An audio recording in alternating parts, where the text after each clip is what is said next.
Buenos días a todos. Traigo los saludos desde la Unión Argentina y nos toca en 2 minutos dar un consejo de salud a quienes lo necesitamos. Solamente quiero leer un texto y dejarles 3 rápidos consejos. Proverbios capítulo 3, verso 8. Es muy bonita la promesa que está allí. Dice, porque será medicina para tu carne y refrigerio para tus huesos. ¿Querés ser sano? ¿Queremos ser sanos? ¿Queremos que nuestra vida se prolongue? 3 consejos. Primero, hay muchos más, pero 3 van a ser fáciles de recordar. Primera cosa, comparte una sonrisa, un sonriso, un abrazo con alguien por lo menos una vez por día. ¿Tenemos motivos para hacerlo aquí? Claro que sí, en los pasillos, en las oficinas. Por lo menos regálale una sonrisa a alguien y un abrazo por día a una persona, a un compañero. Si puede ser aquel que está un poco más distante, mejor todavía. Segundo consejo, bebe, ¿qué cosa? Mucha agua, por lo menos, ¿cuánto, Rubito? 2 litros por día, por lo menos 2 litros por día. Tercer consejo, antes de venir aquí, confía todo, absolutamente todo, ¿a quién? A Dios, todo. El trabajo, las alegrías, las tristezas. Y seguramente se cumplirá el texto de Proverbios. Será sanidad para tu alma y refrigerio para tus huesos. Que Dios te bendiga a tener un día pleno de sanidad hoy. Nós vamos ouvir agora a história de uma irmã, aqui de Brasília, a Irani. E é uma daquelas pessoas que tem uma história de vida com a qual nós podemos aprender muito. Né, Irani? Bom dia.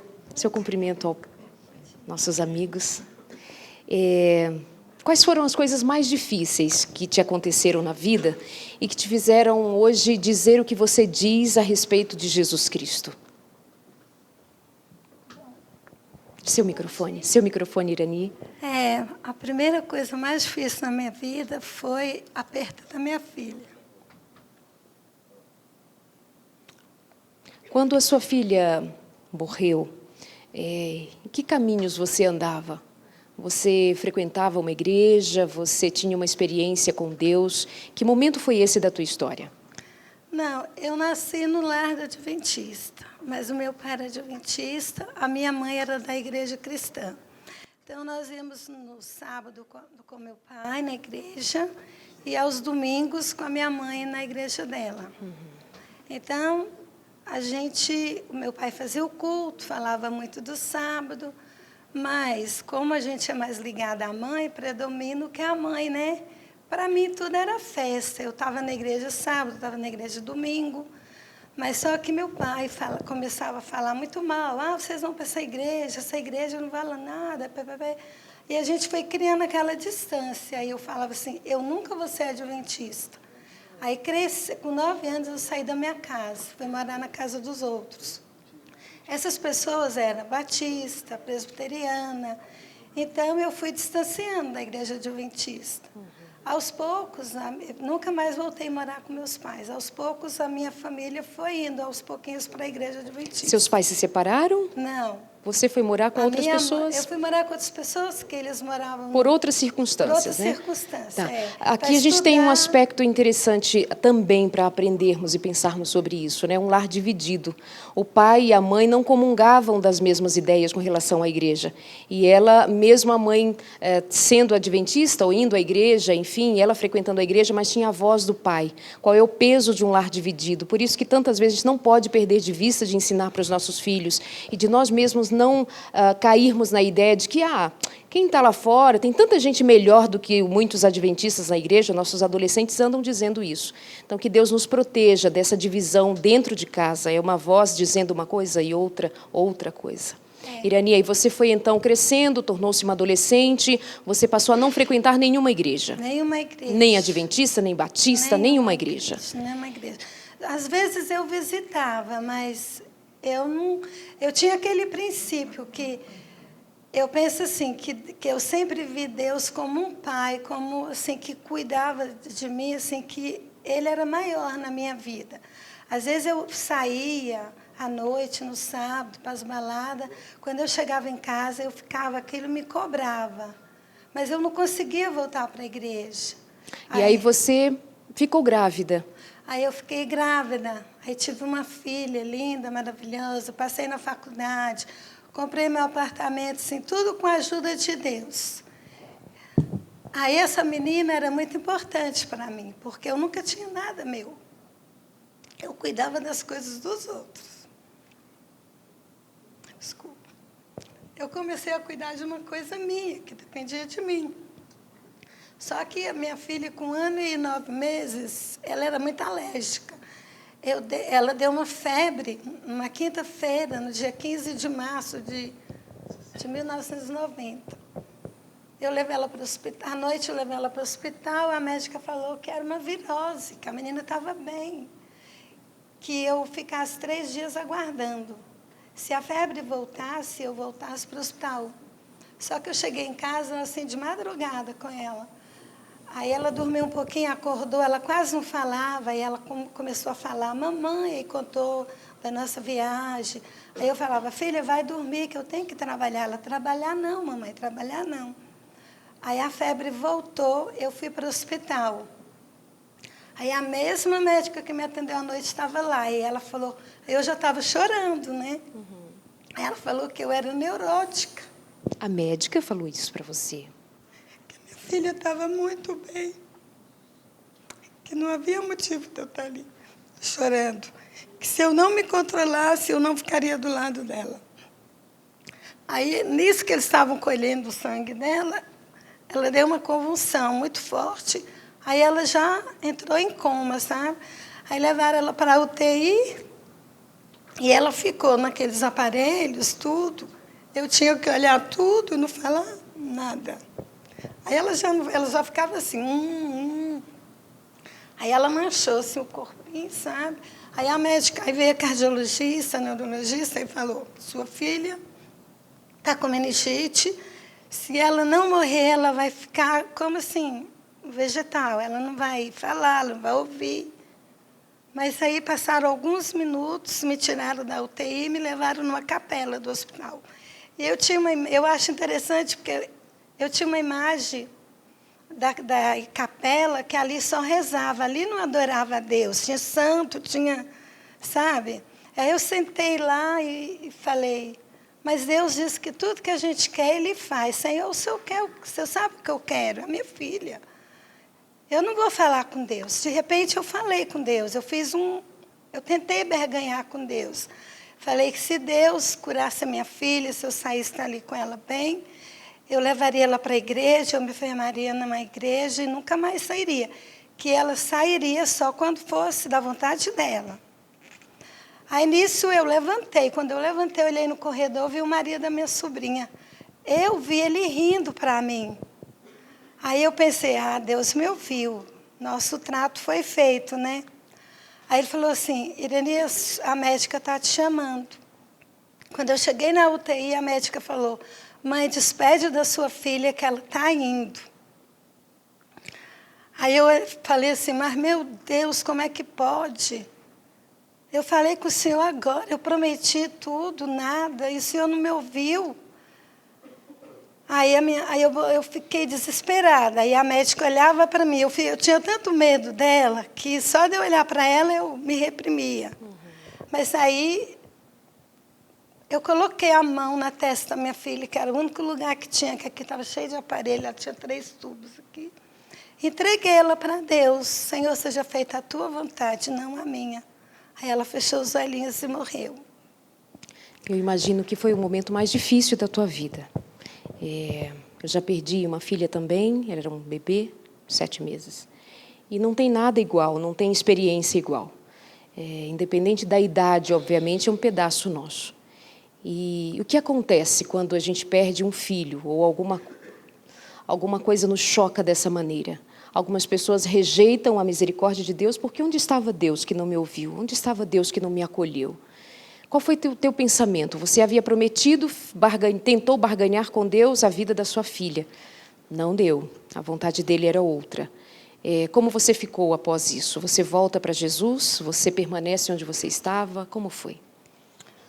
Não, aí eu não revoltei contra Deus em nenhum momento. Eu perguntava muito para Deus por quê e para quê. E eu me condenava muito, sabe? Poxa, eu acho que Deus fez isso comigo porque eu fui mãe solteira e Deus criou a família, pai, mãe. Então eu me culpava muito, sabe?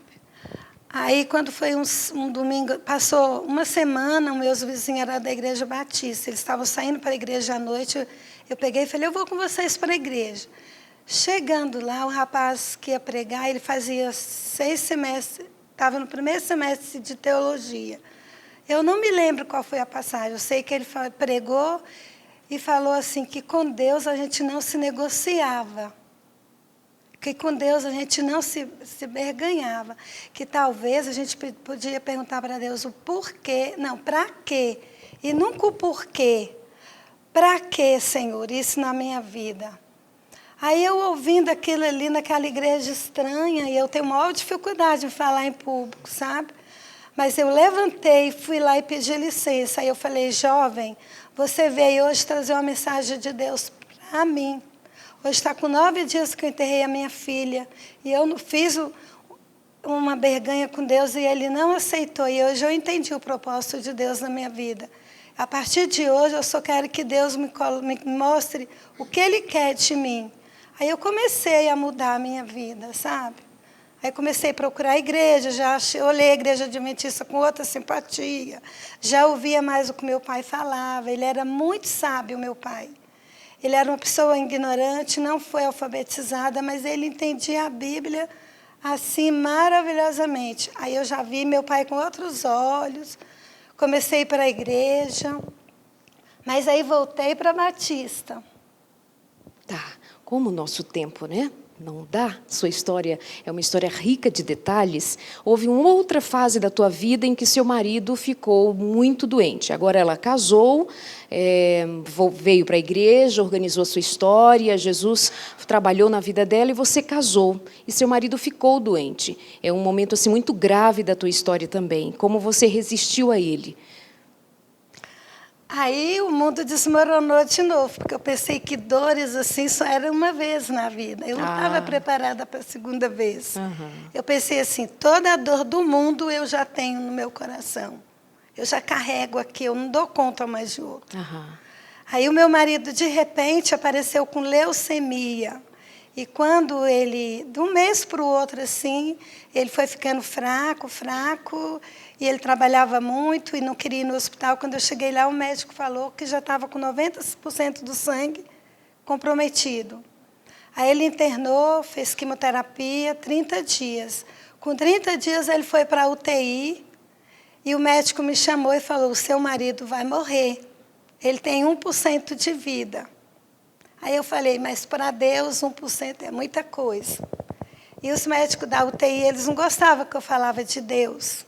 Eu chegava lá, eu ia orar para o meu marido, eles me cutucavam e me davam um papel assim para me chamar a família, que ele ia morrer. E graças a Deus, foram 5 anos de muita luta. Mas o meu marido está bem, está curado, está vivo. Graças a Deus. E eu tenho um filho hoje de 18 anos, que eu peço oração por ele, porque eu rejeitei ele, porque eu não queria mais ser mãe.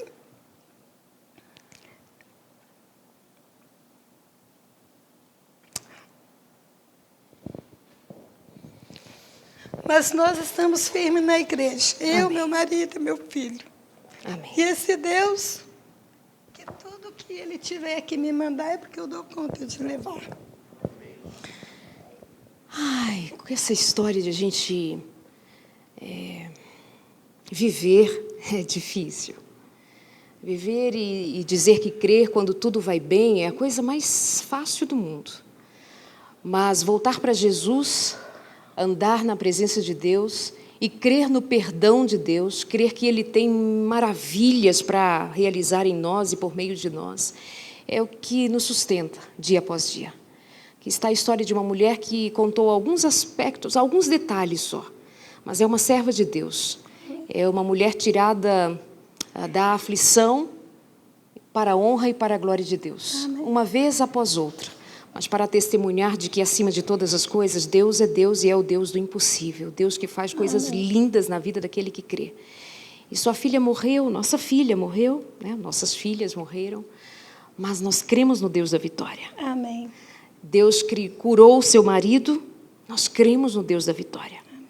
Se ele tivesse morrido, nós creríamos no Deus da vitória. Amém. Porque nós cremos em Deus. E não importa o que ele faça, vivendo ou morrendo, somos servos e servas de Deus. Amém. Senhor nosso Deus, continuamos na tua presença, continuamos louvando o teu nome. Amém. Peço a tua bênção para as famílias, meu Deus, para os teus filhos, para os teus servos, para os que estão aqui neste lugar hoje. Não sabemos o que pode nos acontecer, não sabemos o momento seguinte, mas nos colocamos em tuas mãos, depositamos nossos sonhos, nossos medos, nossas angústias, nossas alegrias também. Colocamos nossa família em tuas mãos. Amém, Senhor. Cuida da família da Irani, cuida do seu filho, com 18 anos, o jovem. Senhor, levanta a tua mão poderosa sobre ele e faz com que a tua bênção seja derramada, o teu Santo Espírito seja derramado sobre a vida daquele jovem. Seja com a Irani e o seu marido também conduzindo essa história de família. Guarda-nos para o teu reino, em Jesus Cristo te pedimos e te louvamos no poder do Espírito Santo. Amém. Obrigada, Irani. Obrigada. Bom dia a todos.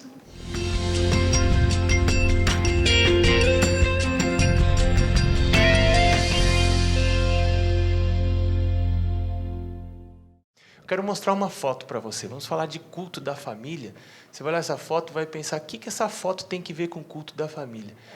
Esse aí sou eu com as minhas galinhas. Meu pai sempre incentivou muito a gente ter animais em casa. E os meus bichos de estimação, eu criei aranha, criei formiga, eu criei taturana, aquelas lagartas que até acompanhei todo o processo. Em casa tinha gato, tinha cachorro. E eu, agora, rápido, não consegui. Eu tenho em casa, mas não tinha foto dos meus cachorros. E eu tinha tanta amizade com uma cachorrinha chamada Pituca, que eu queria levar a Pituca para o culto da família. E meu pai dizia, não, você não pode levar a cachorra porque ela vai fazer muita bagunça no culto. Era uma cachorra poodle. E ela era muito ativa, ela corria. E eu então fiz um trato com meu pai. Pai, se eu ensinar a Pituca a ficar quieta no culto, o senhor deixa ela ficar no culto com a gente? Meu pai disse, se ela ficar quieta, eu deixo ela ficar no culto. Então eu treinei a Pituca. E quando começava o culto, a gente chamava, ela sentava no meu pé e ficava paradinha, ela não se mexia durante todo o culto.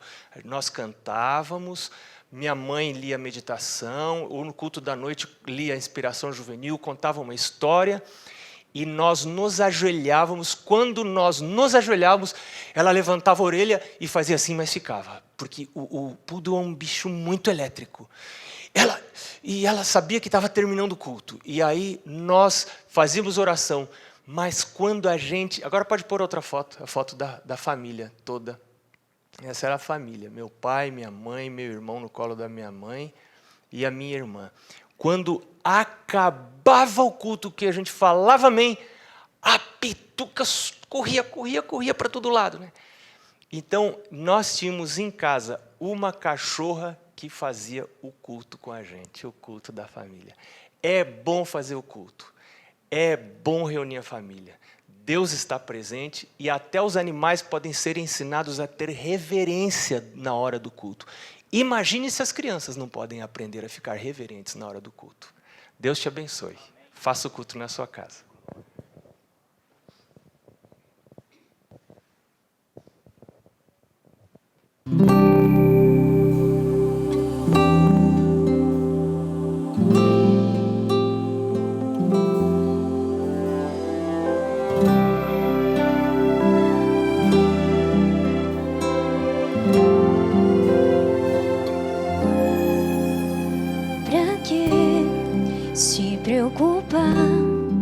Com o que as pessoas vão pensar de você.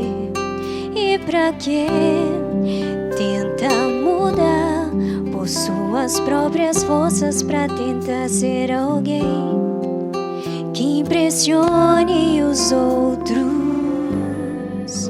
que pareça ser melhor. Nosso Deus Deus te conhece e te vê, quer fazer o melhor pra você. Antes de você nascer, Ele já separou você. Não é complicado entender, basta aceitar e crer. Antes de você nascer, Ele já escolheu você. E se a vida te fez esquecer, te lembro, Ele escolheu você.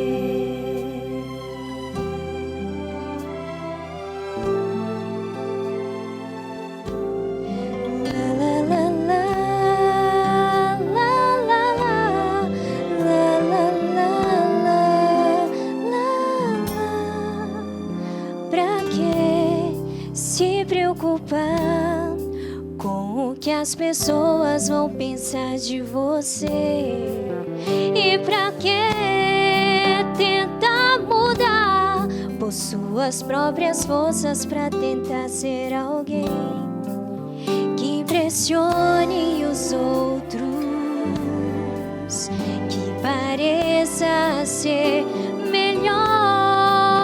Nosso Deus te conhece e te vê, quer fazer o melhor pra você.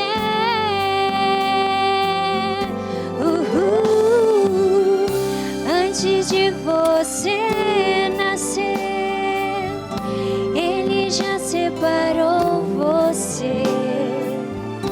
Não é complicado entender, basta aceitar e crer. Antes de você nascer, Ele já escolheu você. E se a vida te fez esquecer, te lembro, Ele escolheu você pra ser feliz, pra ser melhor, para ser instrumento, pra ser herói, pra anunciar que Ele ama e quer salvar.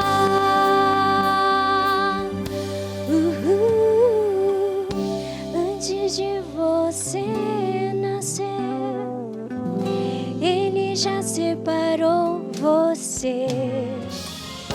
Antes de você nascer, Ele já separou você. Não é complicado entender, basta aceitar e crer. Antes de você nascer, Ele já escolheu você. E se a vida te fez esquecer, te lembro, Ele escolheu você. Te lembro, Ele escolheu você. Amém.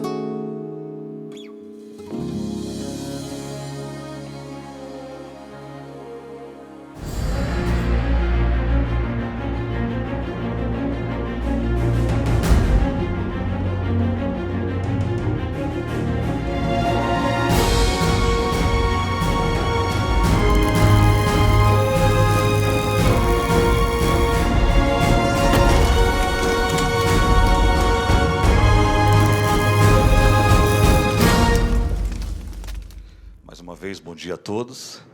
É com muita alegria que estamos aqui nesse lugar para ouvir mais uma vez a palavra do nosso Senhor. Mas antes de qualquer coisa, gostaria de fazer uma menção muito especial a um amigo nosso que se juntou ao grupo, o pastor Benjamin Contreiras, da União Uruguaia. Gostaria de uma saudação a ele que chegou ontem, não pôde estar conosco no culto. Seja bem-vindo, pastor, e se junta ao time maravilhoso de diretores de família das Uniões. Não faz muito tempo, eu li uma frase que me chamou a atenção. Diz o seguinte, a frase de um filósofo que dizia o seguinte: ninguém banha 2 vezes no mesmo rio. Eu fiquei pensando um pouco o que ele queria dizer com isso. Aí eu entendi que ele queria dizer o seguinte, que você pode banhar no mesmo leito, você pode banhar diante da mesma paisagem, mas a água não é a mesma. E é claro que ele queria dizer uma coisa mais importante do que isso. As nossas experiências são singulares. As nossas experiências são únicas. A gente pode vir para um lugar desse todas as manhãs, eu ouvi vários sermões. Mas o meu pedido a Deus é que nesta manhã, Deus faça desse momento um momento único na sua vida. E se em algum momento você for tocado por alguma mensagem, se ela se te interessar em algum aspecto, que o Espírito Santo possa fazer uma obra em sua vida e esta manhã seja singular em seu viver.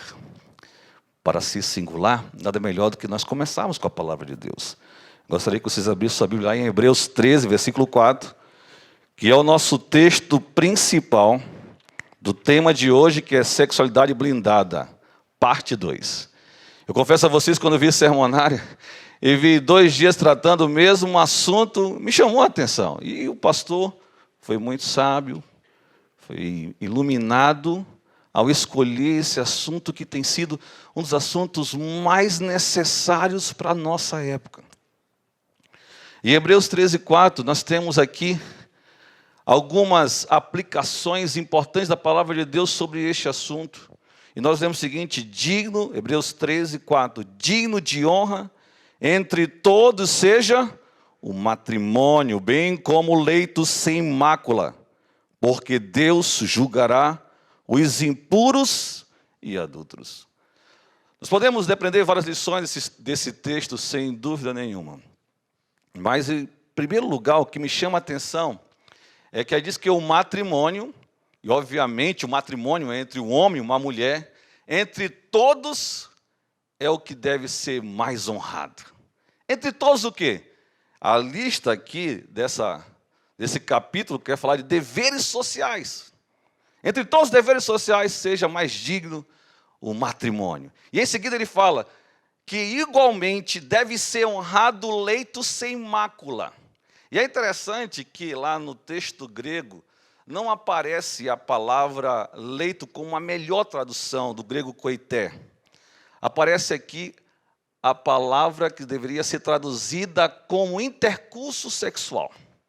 E aí a gente poderia ler da seguinte forma: entre todos os mais honrados deve ser matrimônio, e também entre todos o mais honrado leito sem mácula, ou seja, o intercurso sexual sem mácula.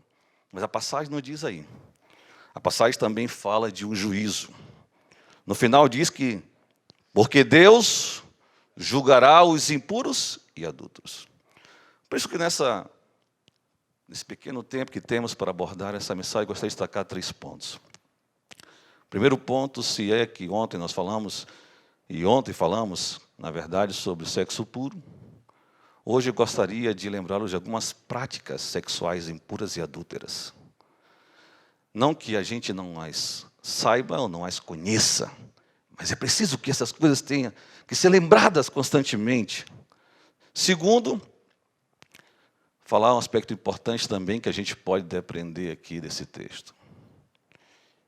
Que Deus tem um juízo para aqueles que fazem mau uso da sexualidade.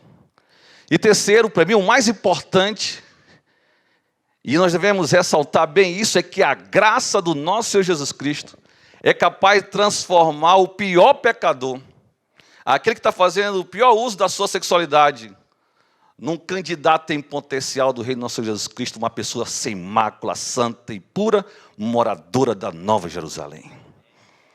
E como não temos muito tempo, e o material que foi passado para essa oração muito rico, apresenta várias distorções sexuais. Mas um dia desse, eu fui convidado para um Campuri de jovens, para quase 4.000 jovens, e eu fiquei me perguntando o que falei para esses jovens. Aí veio uma luz, eu vou fazer uma pesquisa com esses jovens para saber o que eles querem ouvir. para poder falar aquilo que interessa. Às vezes a gente prega coisa que o público não está muito interessado. E foi feita a pesquisa nos campos. E, interessantemente, nessa pesquisa, os 3 assuntos mais votados tinham que ver com sexualidade: pornografia, masturbação e homossexualidade. Esses foram os assuntos mais votados. Os jovens queriam ouvir sobre isso. E se eles queriam ouvir sobre isso, eu penso que eles estavam com dificuldade sobre isso. E, na verdade, quando a gente fala de pornografia, a gente sabe que não é só os jovens que têm dificuldade com isso. A pornografia não é algo novo. Os povos pagãos no passado estavam inteiramente mergulhados na pornografia. E essa pornografia, ela alcançou o povo de Deus a tal ponto que o povo de Deus, judeus, eles construíram postes ídolos, semelhantes a imagens sexuais, ou seja, com formato fálico. E ali debaixo desses postes ídolos, quando você fizer o seu no bíblico, ler poste ídolo, saiba que ali era uma imagem pornográfica, que servia para que alguns cultuassem a Baal. Casais iam em frente a esses postes ídolos para cultuar Baal. E todas as vezes que Deus convocava o seu povo para o avivamento e reforma, essas imagens deveriam ser removidas e Deus ordenava que elas fossem removidas. A pornografia tem crescido de modo assustador. Ela tem adentrado em lares cristãos. E se nessa manhã eu falo com alguém que tem dificuldade, eu gostaria de dizer a você que o Senhor tem poder para te tirar dessa escravidão. Porque ela escraviza. Veja alguns dados para você ver como é que é um pecado da nossa época, de uma geração adúltera e má. A cada 30 minutos, um filme pornográfico é feito nos Estados Unidos. A cada segundo, 30 mil pessoas estão vendo pornografia. Olha que dado alarmante. 47% dos usuários de internet acessam site pornôs. Ou seja, de cada 100 pessoas que acessam a internet, quase a metade é para acessar pornografia. Olha que outro dado triste, preocupante, alarmante. A média de exposição sexual inicial à pornografia é de apenas 11 anos. Ou seja, crianças estão tendo contato com a pornografia. E aqui eu falo para pais que têm, obviamente, uma extrema boa imagem com seus filhos, mas cuidado com computadores. Os estudiosos dizem que o computador deve estar num lugar acessível da casa, num lugar onde pessoas passem a qualquer momento. É um perigo. Nós temos que ter controle dos instrumentos que cercam nossos filhos. Cerca de 200 mil americanos, eles foram classificados como viciados em pornografia, por passarem 11 horas ou mais por semana online acessando pornografia. Isso não é um perigo exclusivo para os homens. Nessa pesquisa, que foi de 2012, 17% das mulheres dizem que lutam contra o vício da pornografia. Consequências? Mais de 50% das pessoas envolvidas em interações sexuais rituais perderam o interesse na sua relação sexual. 40% dos viciados em sexo perderam seus cônjuges. 58% sofreram perdas financeiras consideráveis. E 1/3 perderam seus empregos por causa da pornografia.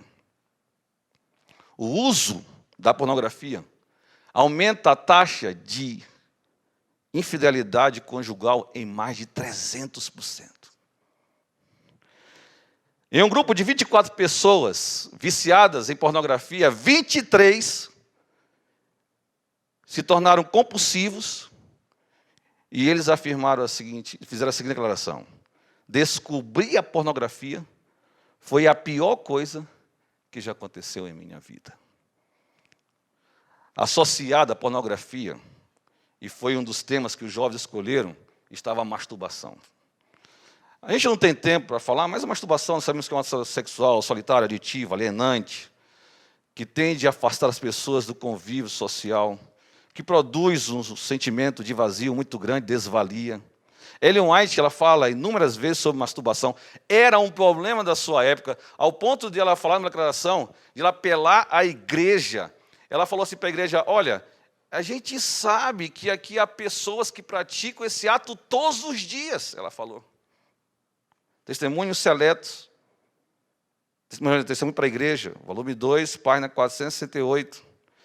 E ela fez um apelo à igreja, temos trabalhado fervorosamente por alguns deles, temos rogado, temos chorado e orado por eles.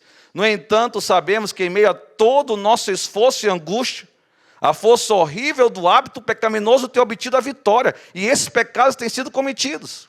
E ela usa em outras passagens, falando sobre masturbação, termos como pecado secreto, vício secreto e poluição moral.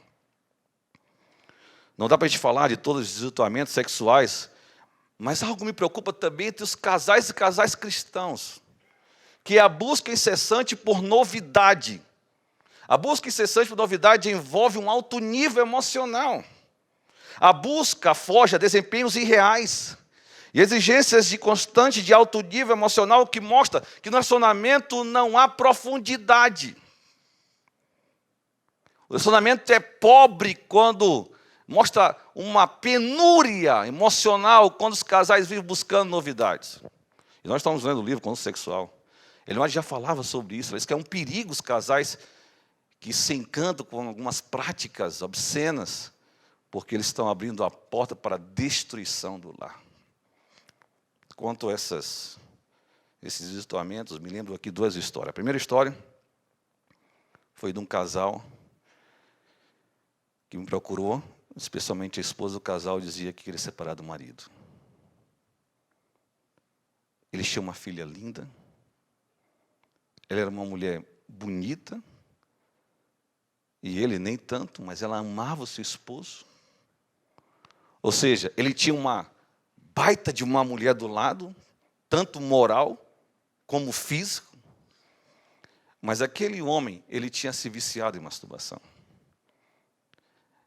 E ela não aguentava mais, muitas das vezes, no intercurso sexual, ele abandonar a relação para alimentar o seu vício.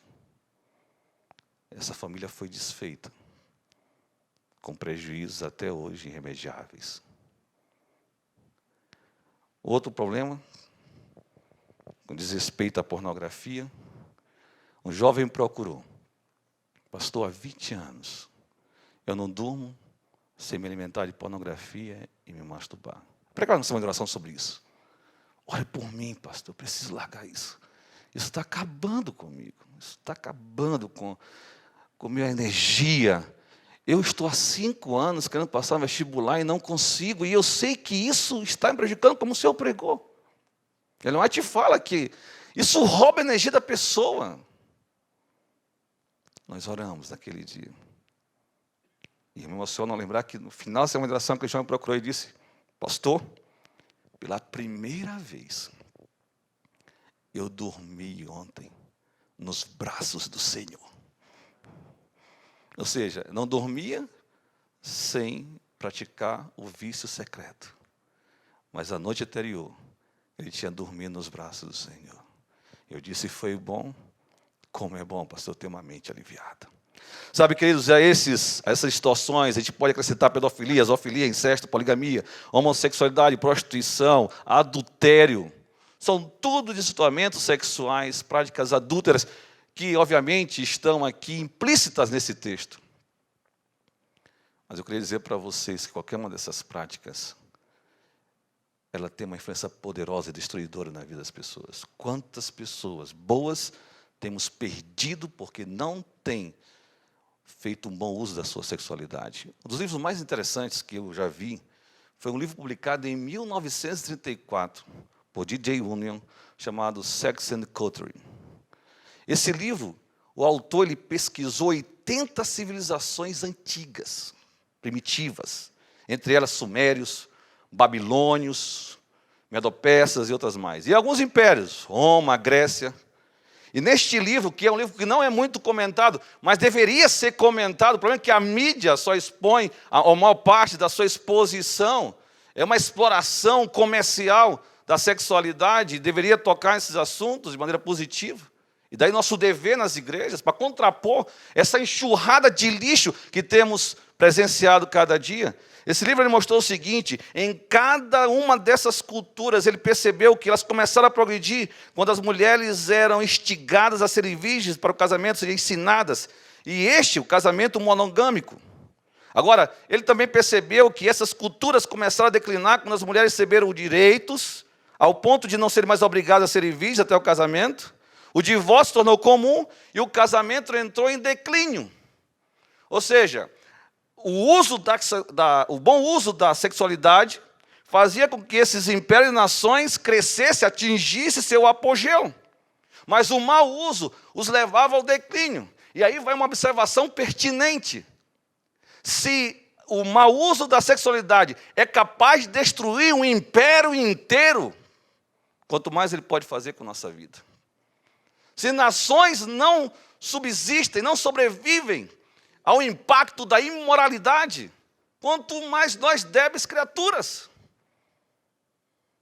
Roma, vocês sabem, a maior causa de queda de Roma, de declínio de Roma, foi por causa das suas orgias, bacanais, prostituição, decadência moral nessa área. Há uma relação direta entre a sexualidade e a adoração. Sexualidade não é só sexo, sexualidade é tudo. E Satanás sabe que se ele conseguir afetar essa nossa vida, ele nos afeta a nossa oração com Deus. Mas é bom falar de um Jesus que perdoa, que salva. Mas também é importante falar um Jesus, de um Deus que tem separado um dia para a prestação de contas. E a gente tem que falar sobre isso. E por isso a gente pode ler Apocalipse 22, versículo 12. Nós sabemos que a salvação é pela graça, a justificação é pela fé, mas o julgamento é pelas obras. Os autos estão sendo escritos. Os anjos estão anotando cada uma de nossas atitudes. Há um registro fiel no céu. Ellen White, na sua época, ela diz, assim como uma chapa fotográfica reproduz exatamente a imagem do que aquilo que é fotografado, os anjos estão registrando no céu nossas ações. E a gente lê em Apocalipse 22, versículo 12, é preciso lembrar disso. Eis que venho cedo e sem demora, e venham dar meu galardão a cada um segundo as suas obras. A gente lê em Apocalipse 14, versículo 7, temei a Deus e dar-lhe glória, porque é chegada a hora do seu juízo. Adorai aquele que fez os céus, a terra e o mar e todas as fontes das águas. A gente pode ver em Eclesiastes 12, 14, porque Deus vai trazer a juízo todas as obras, até as que estão escondidas, quer sejam boas, quer sejam más. Em Apocalipse 21 e 22 existem 3 formas de exclusão. Em cada uma delas a gente vê uma referência à questão das abominações. E por isso a gente lê em Apocalipse 21, versículo 8. Quanto, porém, aos covardes, aos incrédulos, abomináveis, aos assassinos, aos impuros, aos feiticeiros, aos idólatras e a todos os mentirosos, a parte que lhes cabe será no lago que age com fogo e enxofre, a saber, a segunda morte.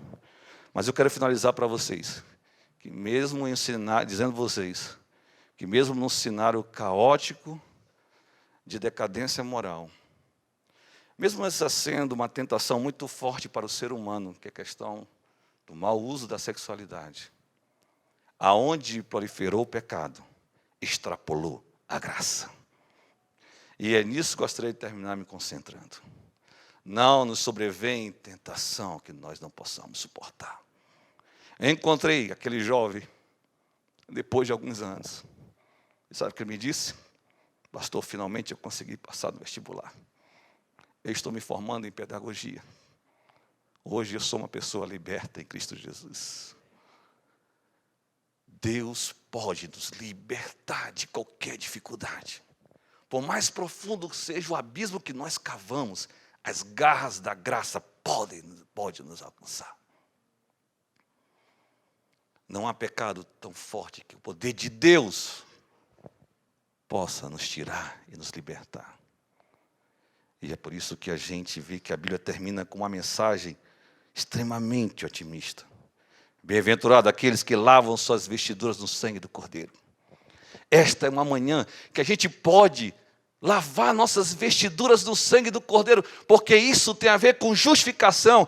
Eu e você podemos sair daqui essa manhã justificados no sangue de Jesus Cristo. E qual é a recompensa para aqueles que justificam-se perante Jesus a cada manhã. Isso é santificação. Justificação cada dia é santificação. Santificação que nos leva à vitória final, à glorificação. Justificados. Sabe por quê? Para que eles assistam direito à árvore da vida e entrem na cidade pelas portas. É interessante que lá no texto grego não aparece a árvore da vida. No texto grego aparece madeiro da vida. Bem-aventurado aqueles que lavam suas vestiduras no sangue do Cordeiro, para que eles assistam direito ao madeiro da vida. Aqui, João fez uma referência clara à cruz de Cristo. Em outras passagens, madeiro do Novo Testamento é traduzido como cruz. Queridos, é o madeiro que foi erigido lá no Gólgota, que se estende sobre o abismo do pecado, nos dando poder para o madeiro da vida, símbolo do galardão, da vida eterna, de todos aqueles que forem vencedores em Cristo Jesus. Bem-aventurados, limpos de coração, porque eles herdarão a terra. Banhe-se nessa água hoje, banhe-se no sangue de Jesus Cristo e saia desse lugar justificado. Vamos levantar e fazer oração.